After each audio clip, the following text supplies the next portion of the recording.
Bonjour, bonjour, bonjour. J'aimerais parler de certaines choses, disons presque deux, ou bien peut-être un peu plus. Donc la première chose, c'est que j'ai parlé des pensées. J'ai dit que les pensées, il faut les diviser en trois parties. Pensée inférieure, pensée moyenne et pensée supérieure. Ça, c'est le premier point. Donc cela veut dire ceci. Disons, les pensées inférieures, ce sont le construit de la rue.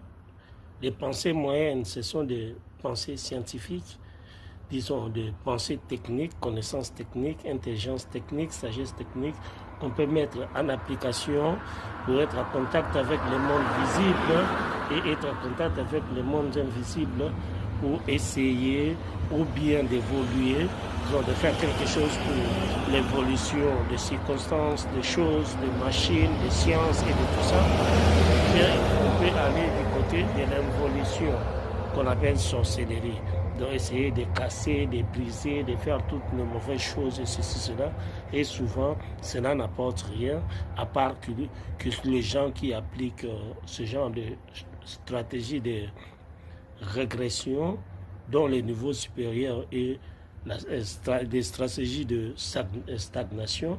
Donc ça veut dire qu'ils ne peuvent jamais apporter l'évolution, à part qu'ils peuvent bloquer toutes les choses, donc utiliser ce blocage et voler, disons, les connaissances scientifiques, mais tant d'autres choses chez les gens qui sont venus pour l'évolution, puisque l'évolution c'est la positivité, puisque c'est positif.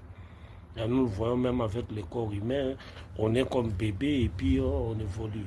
Donc ça veut dire qu'il faut qu'il y ait un changement de longueur, de largeur, que ce soit de profondeur, que ce soit vertical, horizontal, diagonal et tout ça.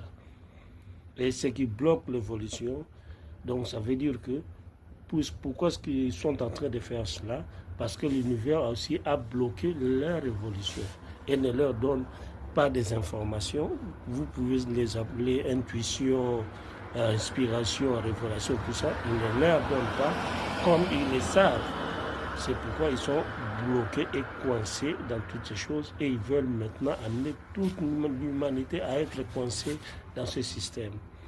Et les gens que l'univers a choisis, qu'on appelle les élus, pour apporter de nouvelles choses, que ce soit scientifique, spirituel, surtout dans ces deux domaines et dans plusieurs domaines, du visible ou de l'invisible. Maintenant, ceux qui sont coincés dans l'involution, puis leur